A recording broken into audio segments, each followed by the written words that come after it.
Everything that you're saying, I'm just like, I don't like what you're saying. I don't like you. I don't have those days because I'm not an emotional roller coaster like you. What? I like how you legit got scared. You legit got scared. Like I'm coming at you. And welcome back to Give It To Me Straight. I'm Alex. And I am Jon. And we're your gracious hosts. Wow. I didn't even look at that one that time. Look at these fancy things that we have now. I know. Our editor told us to get these. Hopefully it helps us. When we say like pussy and stuff, it doesn't sound too poppy. Anything with a P. Pop that pussy. He said T also. T's. P's and T's. T's and T's. So it's really fucking up right here. P's and T's. Anyway. We have like lots of exciting things. A lot of stuff has happened. Milestones. We hit 100 don't worry. 1 million downloads to the podcast. Downloads. Boom. Thank you guys. 1 million for this podcast. 1 million followers on IG. Boom. Woo! It's just a month of millions. It's awesome. And my birthday. Not even a month. It's like... And it's almost your birthday. It's almost my birthday. Within like 2 to 3 days of each other, it was like 1 million downloads for the podcast and then 1 million followers for you. I feel like generally, like whenever we have milestones, they all happen at like the same time. Right. Sometimes. I wish they were spread out so we had like... It wasn't like one a year. I mean, it depends how you look at what a milestone is. It doesn't have to be one a year. Whatever. Like spread them out so it's not like I'm waiting for a milestone forever. Gosh, you're just going to complain no matter what. You're like, we don't hit enough milestones. Well, then work harder, Jon. I am. I'm working very hard.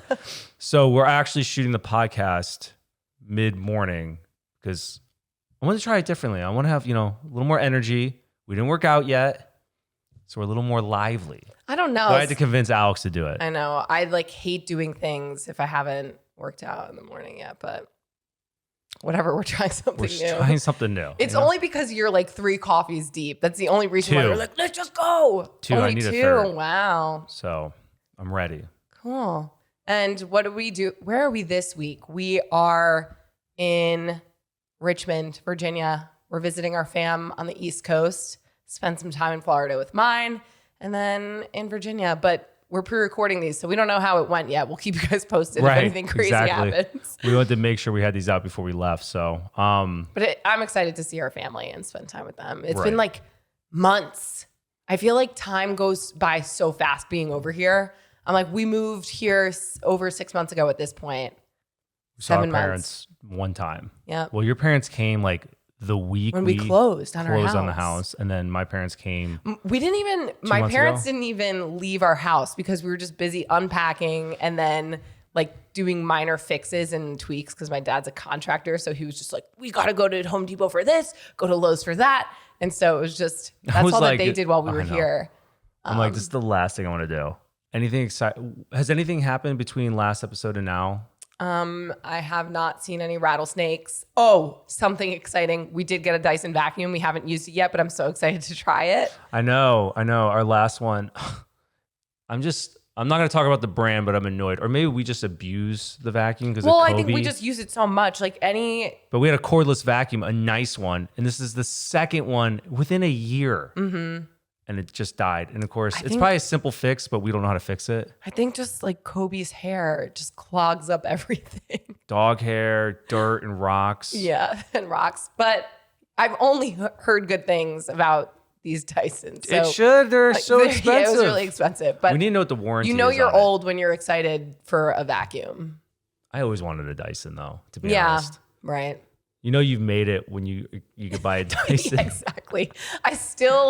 To still like click purchase on it was painful still though. To be like, for a vacuum? Well, it better fucking last. The timing of buying it, I think, was what was soul crushing because we also... When it rains, it pours. I feel like when you like have one big purchase, you have a bunch of other big purchases at the same time. So we did a giveaway for Alex hitting 1 million followers on Instagram. So we did like a MacBook Pro, AirPods, and some other stuff. And so buying that stuff and then also buying the Dyson at the same time. I was like, oh my God, this is so much in 1 week. Hashtag worth it. Oh, you know what I'm actually excited for is to talk about our experience at Universal. Because since we started dating, I've told Jon that I wanted to go to Harry Potter World. And you've always said, I'm not going with you. But now that we're seeing my parents in Florida, we're going to Harry Potter World. I think it's going to be so dumb, but whatever.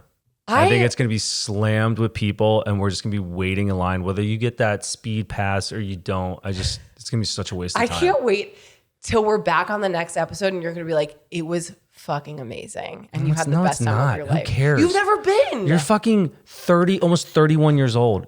Oh, other thing, Alex is going to turn 31. I know, that's what I'm saying. It will, like, we're going, it'll be my birthday, like, and then your birthday is in like a few days after this episode comes out. Like, and you're going to be 36. Don't you want to just like chill at the beach, play like cornhole and cam jam and stuff and hang out? Can jam. Instead of just like being slammed against people waiting in line to go on a fucking It's 1 10-second roller coaster of just like but I think that you don't realize that like even waiting in the lines is an experience. I haven't been since I was in like, I don't know, 10th grade. I mean, whatever, we're gonna do it, so get excited. I'm so excited. You're gonna have so much fun. No, I'm not. Yeah, you are. No, I'm not. You're gonna have the best time. Anything else though? I feel like there's not many more updates. No. It's hot. We're going to be moving out of our house in like a week. And that's it. Oh, wait. No. You have to like read your reminders. I do. I have one thing. And then we'll move on to questions. So Alex and I watched A Star Is Born the other day, and I shed a little tear. And some parts, like when Gaga's singing, my hair raised. I'm like, this is fucking awesome. I know, but it's been forever. And then, like, you know, at the end, how, spoiler alert, he dies. And then, like, of course, Alex and I have been doing this morbid talk lately. And so Alex was thinking about me dying, and then she was crying and then telling me how much she loves me. And then I ended up recording it because I'm a dickhead. You really are. I was like I had like 3 cocktails, so I'm already feeling more emotional. And then in my vulnerable moments where I'm like, be safe, Jon. I see you whip out your phone. I'm like, what are you doing? I didn't film her. I just laid it on the bed because I want to like remember when Alex is mad at me that she actually does love me. What? So she's saying all this nice stuff to me. So now I just like, I know how much she loves me, so I feel like I could do no wrong. It's great. I'm just like, how this works. She loves me so much. That's not how this works. I could do whatever I want. Like what? What consists of doing whatever you want? I don't know. I could play Call of Duty till 3 a.m. if I want to. Yeah, no. Like I was talking to my friend about this the other day where they're like, what love is unconditional? And most love, I think, except for maybe like you loving your kids, is conditional. Like any relationship, friendship, like if you're not holding up your end of like this contract, why would I love you? Like it would be very easy to not love you. So don't get comfortable. Did you Jon. say it'd be really easy to not love me? If you end up fucking up and acting stupid, I can do no wrong. Anyways, quickie number 1. Let's go. Oh, now you're in a rush. My boyfriend and I are going to the same college next year unintentionally. What are some boundaries / tips to keep our relationship good? What was the first part? They're going to the same college next year, but unintentionally. Oh, boundaries. Yeah, I think it's a good time to meet new people as far as friends go. I mean, you guys could date or whatever, but it would be good for you to like separate a little bit and have your own friend groups because you're young. You need to like meet new people and experience new things together and separate. I was going to say, like, I would make sure that you're doing things separately because there are so many new experiences. But if you guys do want to keep a healthy relationship, be intentional about, I don't think it will be hard to do separate things in college. You're going to be meeting new friends regardless because there's so many new experiences in college. But I think if you want to have a healthy relationship, set intentional time together, like maybe a sport. What are that? Intramurals. Intramurals, yep. Yeah. I dated my high school girlfriend through my freshman year of college. And I missed out on a whole year, basically. I was going to say, yeah, I did long distance for the first like year and a half. Everyone thinks they're going to stay together. Like Yeah. everyone thinks that. That's your. My biggest regret was having a boyfriend going into college. I know. It's just I'm like not saying this isn't going to work for you guys, but like, yeah, I should 100% have been single in the beginning of school. yeah. I think I missed out on a lot of experiences. Like Hanging out with other women and you know. yeah, same. Hang out with other women. All right, next question. What did you guys go to school for? Are you satisfied with where you are at? I went to school for communication, media, and environmental science. And I don't think that I used any of those. But you didn't know though. No. Yeah, but I mean, like the communication media part, you would think would have like helped in some way. The environmental science major was because I just wanted to be the Lorax. I loved the planet. But both of those things, I think What's the Lorax? you don't know what the Lorax Oh, is? is this Dr. Dr. Shroom, Seuss? Dr. Dr. Shroom, Dr. Seuss, Schultz. Dr. Schultz. I lost my train of thought. I just think experience trumps. We've talked about this before. Experience can trump a degree based on what you're going to school for. Ultimately, I am happy with where I'm at. I think, again, going to school was a fun experience, just like growing up, but I don't think that my degrees were necessary. First degree, no. Second degree, yes, for me. But what were they? because Explain. my first one was business administration, and obviously I didn't know what I was doing, and I'm not even good at math. Like it was hard for me. I say this now as an adult. I wish I went for 2 years to community college, got my gen eds and all that shit out of the way. Do you think that would have changed though? Like what your path was? I think I maybe would have had more insight because I would have been probably home with my parents and maybe my parents would have guided me in a different direction or something. Because when you go to college, like that's it, you're on your own. I'm like, well, I might as well just finish this degree because I'm in it. So I think it was a waste. I didn't do anything with that degree. I mean, I was a teacher's aide when I got out of college.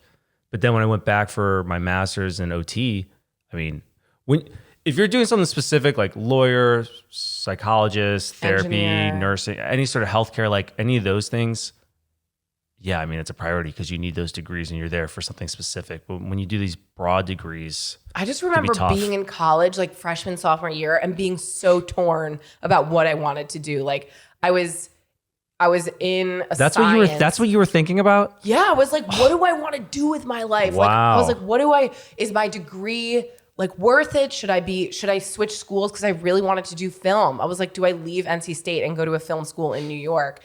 And I remember one summer I toured film schools in Manhattan and I was like, I'm just gonna go to fucking film school in LA or New York.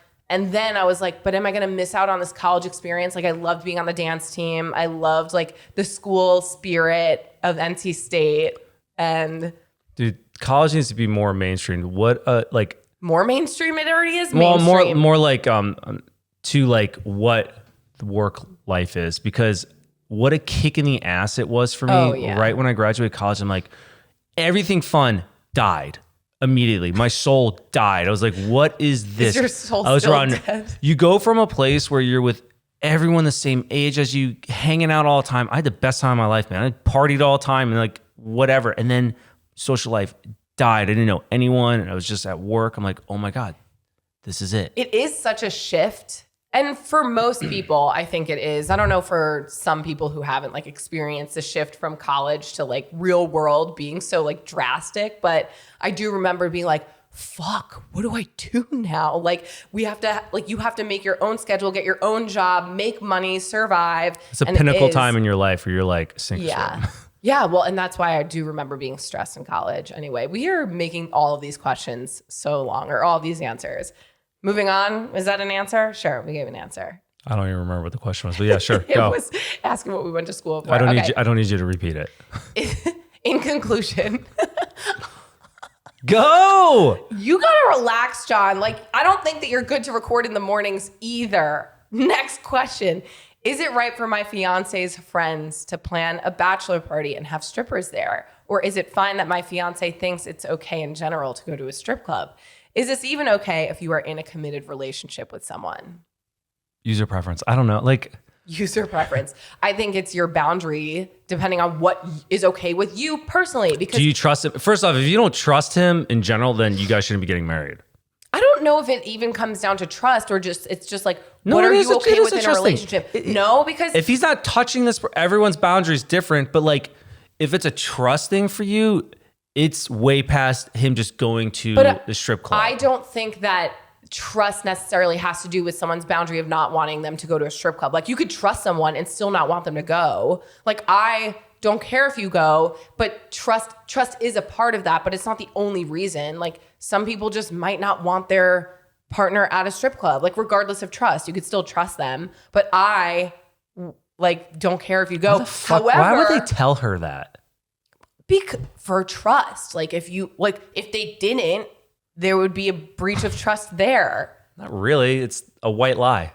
Oh my God, John, like, is there things that you need to tell me? Have you just been white lying? No, but didn't we talk about this? Like, if it's not going to hurt them, like if it doesn't really involve her and they're just going, no one's doing anything wrong. If you went to a strip club and you didn't tell me, I would be like, why the fuck would you not tell me? Like that would break a piece of trust. I mean, I'd be like, why didn't you invite me? That would really be the question. I think if you're worried, I think there's more concern somewhere else. A little bit. I mean, because if I was marrying you and you're like, I'm going to the strip club, I was like, all right, whatever. But that's what I just assume because that's culturally everyone I know like goes to strip clubs on their bachelorette parties. Didn't you go to one on yours? No, I was in Tulum. There was no men involved in mine. You went to one in Miami though, or something. Yeah, I went to 11 and I was very close to being like, how can I audition? The women were so strong and beautiful and just like probably when they were just performers, I was like, oh my God, they're angels. Like, I mean, I like strip clubs, but again, I think there's a boundary. I haven't been to one in years either, but like, I think that there's a boundary. Like if that's not okay with you, you have to express that to your fiance and say like, what is okay? Where's your line at a strip club? You're apparently like, I don't give a fuck. No, I mean, whatever. I just think it's a little more than that. That's all. I think there's more like of a trust issue than that. Because if it's that big of a deal, whatever. Have the conversation. We'll just leave it at that. I just think it depends on your relationship. What's okay in our relationship is not going to be okay in everyone else's relationship. That's it. I agree. And so if it's not okay for you, then that's your preference. And that is where you draw the line. And you have to explain that to your fiance. And if he's not okay with that, then that's the bigger issue. Next question. How to negotiate a pay raise. I have a fairly high position, but recently discovered that I'm the lowest paid employee. The newest member is making $5,000 more than me. It's a relatively small company, but I know that I bring the most value to the team. For context, I've been with the company for almost 10 years. I'm a female. I also put in about 8 hours more a week than all of my coworkers. So she wants a raise. She's been there probably longer than some other people. She's just saying, how do I negotiate a pay raise? Because I think that pay transparency is important, like between coworkers, because this is how like you know that you're being compensated like fairly. Because I know that when I was starting out, I did not know that you could negotiate your salary. People were like $10 an hour, and I'm like, sold. I'm just happy to have a job. But now I think, especially like Gen Z, they're so much better at like negotiating like what they're worth. But I think you've been here for 10 years. Negotiating a pay raise can be super intimidating. But yeah, I mean, I would want to know what the pay scale protocol in your company is too, because for a therapist, for example, for us, I need to negotiate what I want at higher, because after that, it's like... You couldn't negotiate after that though? No, like for bonuses, everyone's on like a 1% to 2% pay raise every year.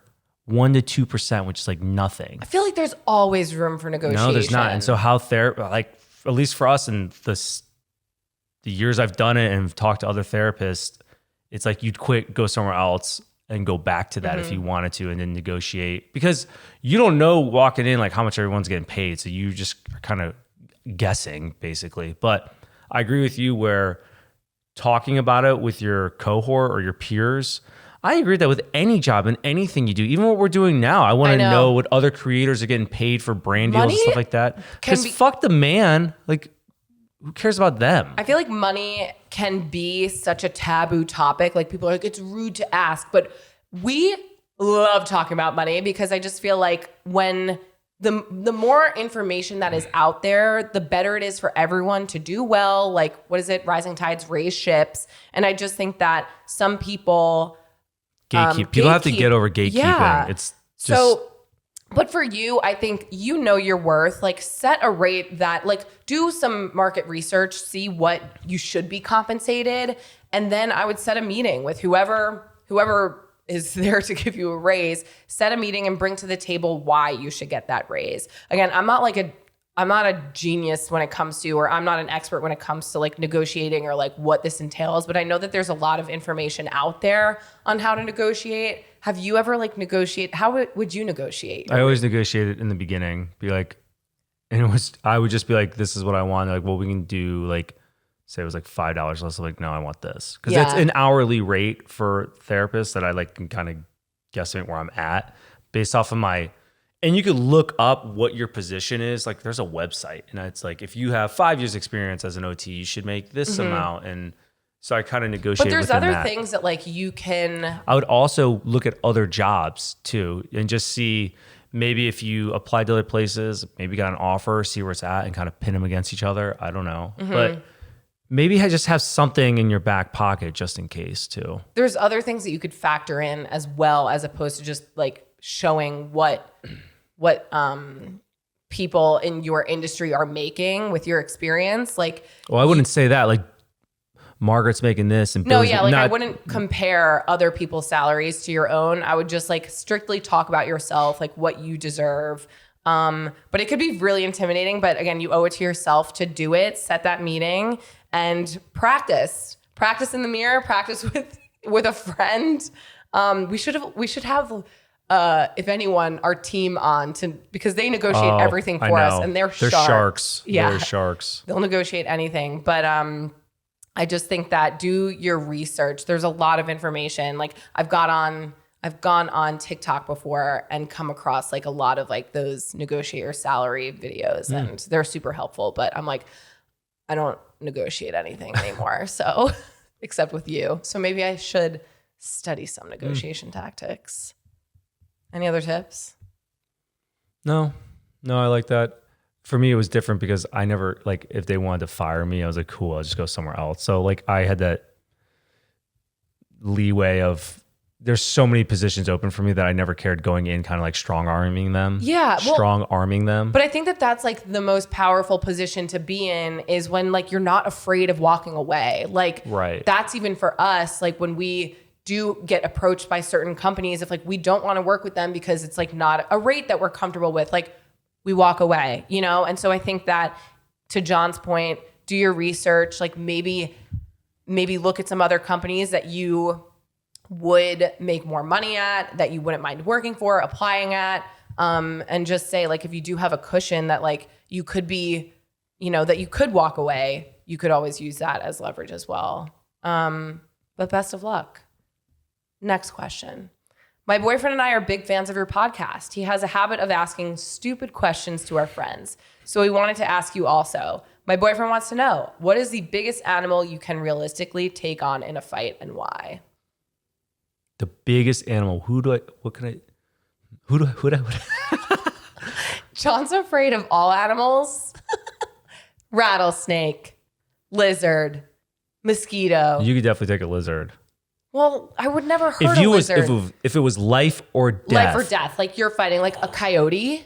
We have coyotes. You think you could take one coyote? The thing is, like, just one, not a pack. It's the teeth. That's where I'm like, if they clamped on to an artery, I'm fucked. Who do you dead. Which animal though do you really realistically think you could take? What can I like clock in the face? I think I could take one coyote. Probably one coyote. I don't think you could. I think I could. I don't think John, you could. Number one, I'm faster than you. I know exactly what I would do too. Titanium arm out. bites onto my titanium arm, and then I just smash him into I don't want to oblivion. think about hurting an animal though. You have to. It's life or death. It's life you or or the death, though, animal. But like, also, I could absolutely take. I have stronger legs than you do, John. I would punt it off of a cliff. The thing is, they probably have like the pit bull jaw where it locks in. So like your leg, if that's your biggest, you're kicking straight on. I'm going at like this. It's just more. This is protection. You know how I would beat it? I would give him treats and You would choke it like those videos of the chicks popping the watermelons between their legs. Just. I'm talking about loving the animal to death, and you're like, Alex would squeeze its head until it exploded. You've seen those videos? The chicks smashing watermelons between their thighs? How much like poundage does it take to squeeze a watermelon and explode it? I couldn't do it. I don't know. Because I could squeeze like 250 pounds. You know, on that squeezy machine? Oh. Should I practice with that? Adduction. The thing is, I think that watermelons are too like smooth. You could probably take a gopher. A gopher? John, I don't want to fight it. Anyways, I vote coyote for me. You think that's the biggest though that you could take? Like what if like realistically, what if you look at your average of winning, probably. What if like a moose came at you? No, moose would kill me. You know how big those things are? It would just destroy me. What about I feel like I can't think of like big animals. Like what are some other animals? That's what I'm thinking about. I don't think I take big animals. Like a wolf would kill me. A wolf, no. Anyways, doesn't matter. Probably a coyote. You can't take a coyote. I would take a coyote home. Okay. And he would be best friends with Kobe. Next question. Okay. Next question. My best friend and I have been friends for 15 years. We've been long distance friends who talk once a month or so, but have always supported each other when big things happened. Example, engagements, weddings, and have always showered with one another with love. Her now husband has previously cheated on her, and I hated him for a year when I heard that happened. I have never actually enjoyed spending time with him anyway because he's pretty juvenile and messy when intoxicated. I just don't understand the appeal, but I eventually forgave him, just as my best friend eventually did too. The cheating was a 7-month-long affair before they were married, though. It's ridiculous. Jesus. Anyway, I went to her wedding in Vegas, and although I usually hate Vegas, I had a great time. But since then, I have texted my bestie 4 times, and she hasn't responded. It's now been a month. I genuinely can't think of one single thing I may have done to piss her off. I even asked my husband, who was also at the wedding, and he said I wasn't messy drunk, and he said he couldn't think of a reason why she would be upset with me either. I'm afraid to call her because if she doesn't answer, it will feel like a best friend ghosting breakup, and I don't know if I can emotionally handle that. She's even been posting pics from her Vegas wedding, and I'm not in any of them. I have been very kind and genuine, asking her to please talk to me about what she is feeling, but I haven't gotten anything. Crickets. I even reached out to her husband to make sure that she didn't change her phone number. What do I do? I love her with all of my heart, but I think she's done, and that's super sad. She has a reception coming up in a month, and I would have to fly to go to this party, but I don't know if she even wants me there. I wonder what the husband said when you messaged him. That's what I was wondering. Or maybe he didn't. Like, did he respond back to you about her number? I'm just assuming he probably was like, that friendship's done. But why like though? Like if nothing happened at the wedding, she was at the wedding, they seemingly had a good time. I bet you I'm assuming if she feels the way she does about the husband, she's probably said something to somebody, and maybe somebody said something to the now cheating husband. And maybe he then said something to the wife, and now he's like, you can't be friends with her anymore. That's where I would reach out to someone else who is a mutual friend, someone else who's at the wedding who you're also friends with, who's friends with her, and just be like, have you heard from so-and-so? Why she's not reaching out to me? She's ignoring my calls. Like, can someone act as the mediator between you, just to kind of get some insight? Because I think that flying, I think that right now. Fuck that. No, I wouldn't go. You wouldn't reach out to a friend? No, I wouldn't fly out there. No, I'm not saying fly. I'm saying reach out. But I think going to this party feeling unwanted isn't something that I would do. But at this point right now too, you're also just assuming. Who's to say that she's really just busy? She's not just busy, sometimes friends. She's posting photos. So she's texted her and stuff, said, please talk to me. Meanwhile, her friend is posting photos of their time together. So that's kind of cold-blooded. Worst case, maybe the text got lost or didn't. There's a bug. Maybe the text didn't go through for some reason, or you know what I mean. All 4 of her text messages. Who knows? I'm just thinking worst case, like you still haven't had communication from her, which silence does speak volumes sometimes. But I just think before, especially because if like you can't think of like anything that specifically happened, I would try to have a mutual friend be the mediator and be like, hey, can you reach out? I wouldn't have I wouldn't me? have a mutual friend be a mediator. I would have a mutual friend just message her. What's the difference? I meant no.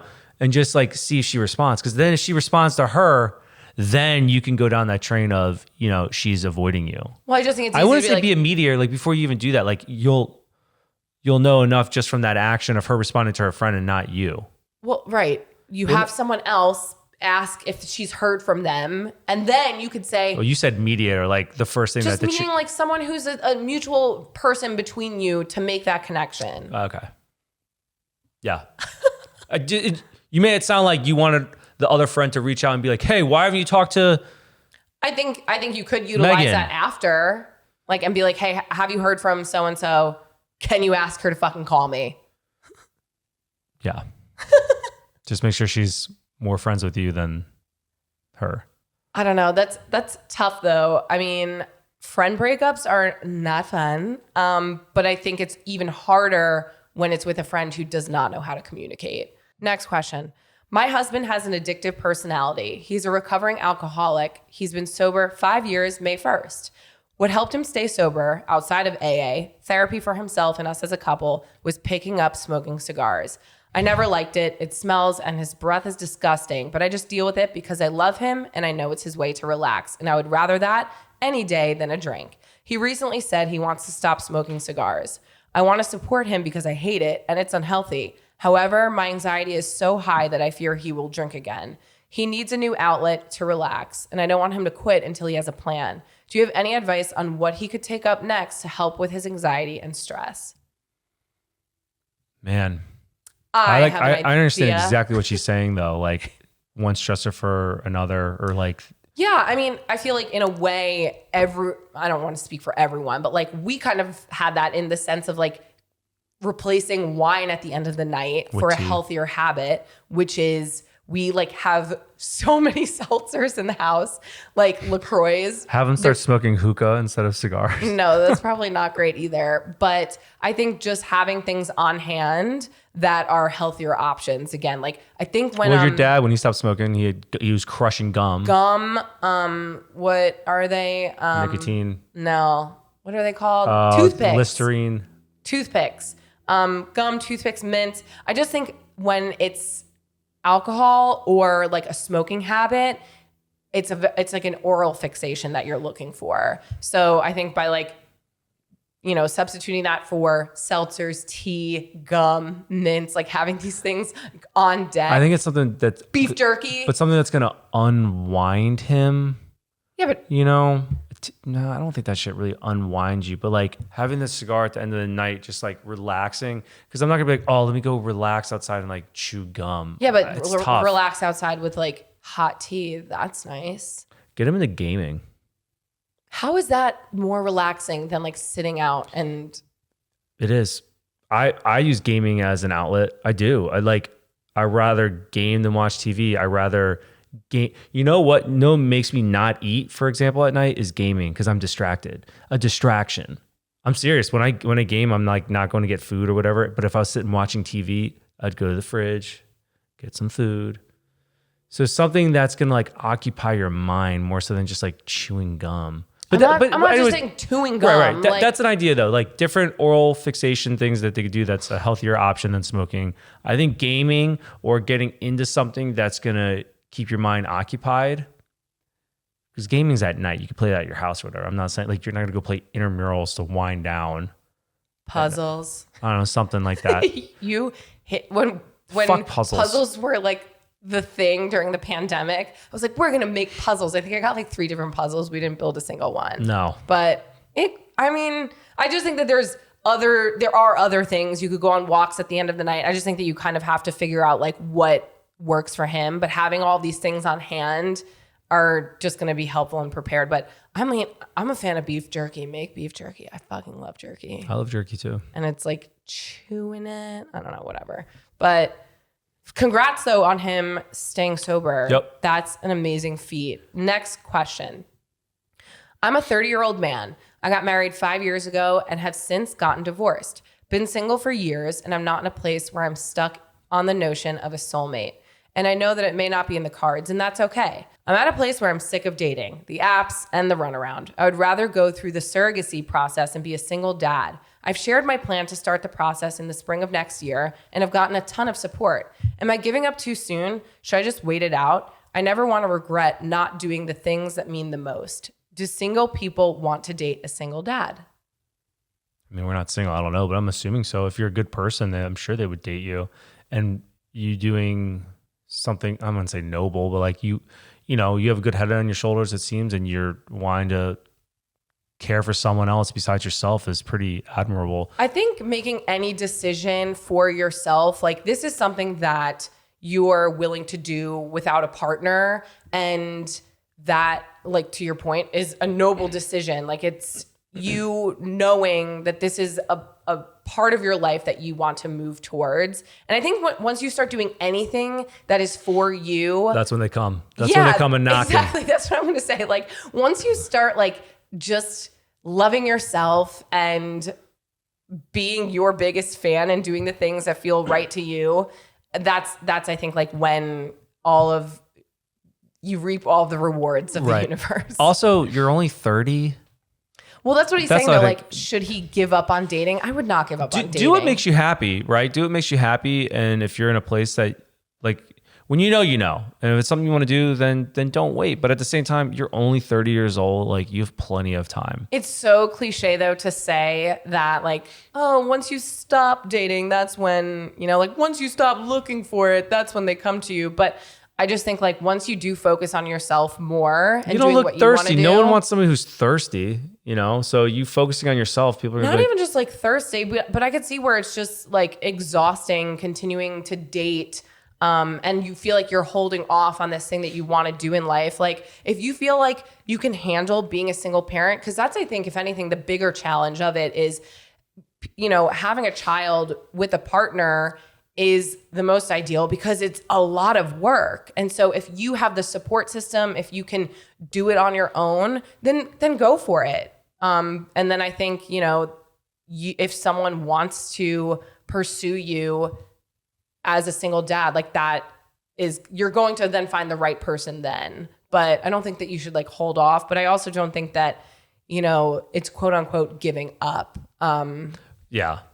I mean, just keep all doors open. That's all. Next question. I have a dilemma. My two sisters and mom and dad have dogs. My husband and I grew up with dogs and love them, but we have 2 kids and just don't want a dog right now. My family has asked on multiple occasions to bring their dogs over, and I have to say no because my husband is so against it because he doesn't want dog hair in the house. What are your thoughts? If you didn't have a dog, would you let dogs in your house? What would your excuse be for your family so you don't throw your husband under the bus? I have allergies.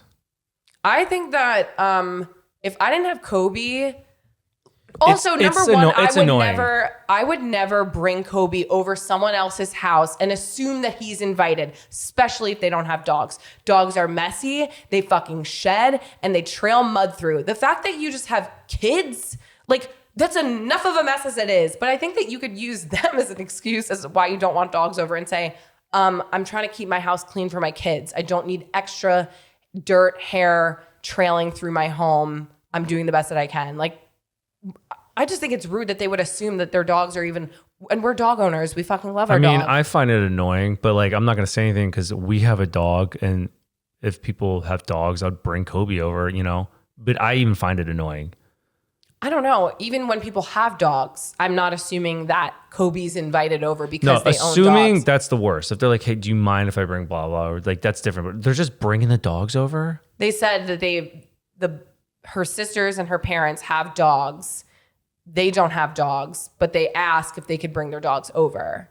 I mean, if it's a long weekend or something and it's hard for them to find someone that can pay to babysit the dog or whatever, I don't know. No. But if it's for a couple hours or something, leave the dog at home. That's what I'm saying. No, like it's not like I'm assuming you all live close. Like it's just bringing their dogs over. Yeah. No.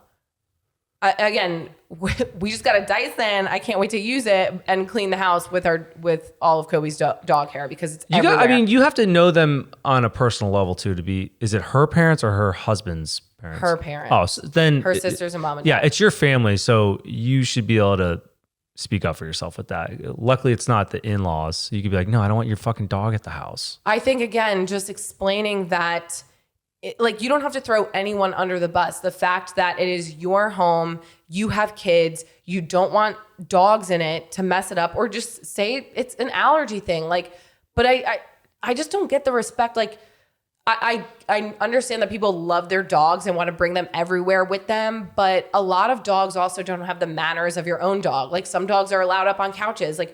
We don't. Didn't one of your friends at their wedding brought their dog? Yes. Yeah. We went to a wedding. Go ahead. Yeah, you tell it. We went to a wedding and someone brought their dog to the fucking wedding. They brought their dog to a wedding. And just assumed it was okay. People just have no awareness. And I get it. I want to bring Kobe with me everywhere. I don't get it. We have a dog. No, we're not stupid. I fucking love him. But yeah, no, I just think that it is being self-aware that not everyone is a dog fan. But what would you say though? So that she doesn't have to, if this was you, what would you say? Since it's her parents and her family, I just be like, hey guys, listen, I just really setting the scene. Here we go. Every episode. Mom, dad, sister, little sister, bigger sister. Listen, guys, I have kids. It's hard enough cleaning the house as it is. And I really just don't want your dogs coming in here and messing the house up. If you don't mind leaving them at home, I'd appreciate it. If you don't fucking come over. Yeah. Let's meet somewhere else. Yeah, go somewhere else. Or, if you have a fenced in backyard, maybe the solution is they could come over, but they can't come in the house. Leave them outside. Yep, that's true too. Cool. Yeah, but good luck. I'm trying not to give conclusions. I'm doing my best to just You're doing great. And and next question. And moving on. For some reason, you're just annoying me today. It's just one of those days, It's just one of those days. It's just one of those days where just everything that you're saying, I'm just I don't like what you're saying. I don't like you. I don't have those days because I'm not an emotional roller coaster like you. What? I like how you legit got scared. You legit got scared. I'm coming at you. For some reason, you're going to hit me in the back of my head. I'm wait till later. Last question. Let's get it. I'm so hungry. All right, next question. Been with my wife for 10 years and we have 2 kids. My wife and I both work like crazy. Our sex life has completely drowned. We used to be adventurous and explored every angle of each other, but now it's completely different. There are a couple of positions that are allowed. Anything else like oral or anything other than those positions are shot down with a strong no. I love my wife, but I'm constantly feeling empty because I miss those emotions and feelings of passion and curiosity we once felt. I try to bring it up to her, and she says I should be happy because most married couples aren't having sex. Crazy, I know. It is a hard position because I want to be fulfilled, but if my partner doesn't see it, how do I fix it? I've tried to take her on trips and get alone time, but I'm still stuck with zero desire on her end to share the passion and energy we once had in our love life. I worry that this emptiness will eventually catch up to me and cause questions about the future success of my marriage. Do I accept this fate of love life with my wife, or should I allow my desire to share love and passion with someone stand its ground? It should stand its ground, but I think it should be, mutually, she has to agree. You have to come in a middle ground with each other. Maybe her sex drive isn't at the same level as yours. And one's always more than the other. Alex is way more than me. But it's just you have to figure out what's going to work for both of you.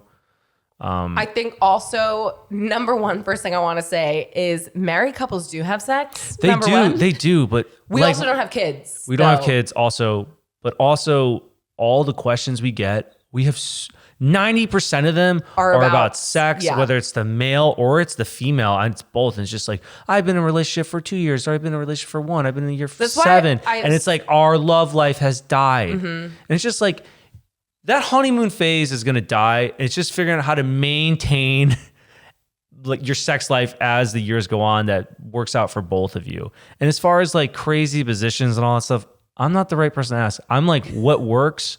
I'm not going to fix what works already for us. As long as we're both getting what we need. If it ain't broke, don't fix it. Right. But if you're not having sex at all, like there needs to be a conversation. You get a sex therapist in there, something, because something's going on.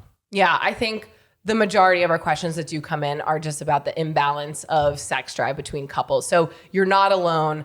A lot of people deal with this. And I don't think that it's always, like, I think that just how relationships ebb and flow, so does your sex drive. Like, people's libidos are different. And you can't compare one relationship to another. Just because one couple has a really high libido and they talk about fucking every day, like, I have a high libido in my opinion, but I don't want to fuck every day. So I think like you just can't compare your relationship with other couples. However, with anything in life. But you do need, sex is such a huge part of relationships. I would almost argue that maybe she's having a hormone imbalance. Maybe she needs to speak to her doctor, and there is a way to address that and bring that up. Otherwise, I would suggest counseling. I don't think that like giving up on your sex life and, you know, assuming or accepting this fate that you're no longer going to have this passionate love life anymore. But you do have kids. I'm sure she's exhausted. I'm sure you're exhausted. Like, your life is different than when it was 10 years ago when you first got together. So I don't think that you could compare where you are in your life to where you were. Your situation has changed, but this does not mean that you can't get back to a place of passion. Also, that outsider source, like the therapist, whoever, could be the one who suggests the chemical imbalance and could suggest speaking to somebody instead of you telling your wife. So that's an option too. Moving on. What are your icks, Jon? So I have 2 icks, and they're not really about you. You're part of it though, but it's not like against you. Okay. So one ick I have is how dependent I've gotten on you for conversation with other people. So the event we went to, speaking to like people that work for these brands or whatever, or maybe I'm just not prepared. I don't know, but I'm so used to like having you next to me when we have conversations where it's like almost awkward for me. I'm like, oh, what do you, and then I take a play out of your book. I'm like, what do you do? How long have you worked here? Blah, you blah, always blah. gotta ask people about themselves. I know. I'm trying to be like an active listener and also like talk about them. And then it just dies. And or my mind goes blank. And like Alex was talking to somebody else. And I'm like, oh, I was so awkward. I was like, oh, let me introduce you to Alex. And I turned and Alex was talking. And I sat there like this for a second. I go, well, she's talking to somebody right now, but maybe I'll introduce you later. And then it was like another long pause. It was like so uncomfortable. And I could not wait to get out of it. Are you just like, do you feel like you're getting social anxiety? Like communicating with people outside of her? Maybe because like, I don't know, we're always together. And like then we see other people. It's like, we don't see anyone, but then we see people and it's like a mass influx. But I do think though that you build that up to be such a bigger deal than it is in your head. Like those pauses probably felt like forever for you, but like to them, they were probably like, oh, okay. Like they probably did not even notice. Cause sometimes I'll have that too. Even like when we're talking on the podcast or someone else's podcast, I'm like, I paused for 100 years. And then I'll listen back and maybe they cut out the pause, but I'm like, oh, it wasn't that, that I don't long. know. It seemed long enough. I was like, Jesus. I think it's always going to seem worse in your head. Because also those other people are just analyzing how they interacted with you, you know? Yeah. Like they're probably like, wow, I sounded dumb talking to Jon. And you're like, wow, I sounded dumb. Like everyone is more concerned about themselves. Yeah, you're probably right. Maybe. But whatever. I need to like start talking to people when I'm not around you. Get me, more comfortable in it. You know what that means, Jon? You have to do things. I have to go do things, right? The other ick was, we finally got sun at our house, but we're like, oh, let's all go to Venice Beach, go to the bar out there and hang out. And we drove to Venice and it was windy and cold. And then we're like, oh, let's go back to our house, because it's like a 40-minute drive. When we come back to our house and it was then windy and cold at our house, I'm like, fuck. It actually wasn't. It was still warmer at our house. But the sun was gone. Yeah. Yeah. It's crazy. I didn't know that there was like within a 40-minute drive or 30-minute difference. drive. When you're off the coast, though. 20-degree difference. I just love where we live. I like where we live more than like other places. Like it's just stay here. No matter what, the weather's always going to be a topic of conversation. I know. That's just what everyone talks about. That's it. I didn't plan an ick because I just didn't think of one, and nothing like really stood out to me. I guess I would have to say, I don't know. I talk about a lot of my icks in therapy, like with my therapist. Like, oh, okay. Like my own personal icks that I have, like with myself, you know? Hey, if you don't have an ick, that's good. No, I feel like I have to have an ick. Who doesn't have an ick? Oh, you know what my ick is? If I want to like make it personal or just like, you know, it's not necessarily. You don't have to talk about towards me you. if you don't have to. No, I don't have one. My ick, I just like feel like I didn't like you this whole podcast, this whole time. That was your ick. But that's okay. Like, yeah, my ick was just like, why, every response I was just like, why are you here? Why are you saying that, John? Someone had actually written that in recently. They were like, what is something that your partner does that like just immediately annoys you? And I'm like, sometimes my voice. It's no, it's not your voice. Like sometimes I'm just in moods where I'm just like, it's probably because like you said one thing that I didn't agree with. And in the back of my mind, I'm like, well, now I don't agree with anything that John is saying. It's just crazy how your brain works, Alex. Mine? Like, Specifically? Or just women, maybe. You guys just like backlog stuff and you remember everything. What were we talking about? What were we talking about the other day? Like, if you're on the back of the motorcycle. Oh, it was Star is Born and Gaga was on the back of Bradley Cooper's motorcycle in the movie. And then they were at the diner. And he's like, what are you doing? She's like, oh, I just wrote this song down while we were on our ride. And I was like, that's Alex. She's Gaga. And then in that situation, if I was driving the motorcycle, I'd just be like, I have nothing in my brain. I'm just driving. Just driving down the road. You'd be like getting pissed at the people driving around. Like that's you. Like I think women are like, we're always thinking about everything else and not really like what's happening like currently. Cause like we're just worried about everything. And you're just like, there's a squirrel in that tree and he's gonna destroy that tree. And put pine nuts on my driveway. And I'm going to have to clean. I don't fucking know. Pine nuts, pine cones, pine nuts. Oh, wait, pine nuts. Acorns. Acorns. I already like forgot. That's what fine. My acorn. This episode's been long enough. We did great. All right. Yeah. Review? I'll come Read a next review. Week. Oh, yeah. A review. I always forget. Here. Oh, you got one? Yes. Pine nuts. Where are pine nuts in a shell? Like how are they? What's a pine nut's original form? I don't know. Aren't they really expensive though? They're expensive. I remember getting a little glass jar of it for like $12. Yeah. What did I put pine nuts on? I think like a pasta dish, like with what are those called? Pistachios? Capers. Oh. Or maybe we put in like a broccoli rabe. Maybe. I love broccoli rabe. Okay. Review from Carla. The title is Farts. 5 stars. I love these guys. I've never related more to someone I've never met. P.S. I wish my partner would be more like John when it comes to farting. Oh, like respectful. Courteous. John is not respectful. Just you guys have to know that. He's not. I am. Yes, I am. I'm courteous. Yes, I am. Anyways, guys, thank you so much. Like, subscribe, email. 5 stars. Surprise. Surprise! Surprise! Subscribe to our YouTube. Anyway, we love you. Give it to me straight. Give it to me straight everywhere. So I'm forgetting. We're at Give It To Me Straight on Instagram, TikTok, YouTube. And if you want to reach us, we're at hello@giveittomestraightpodcast.com. And we will see you next week. Ciao, ciao. Bye.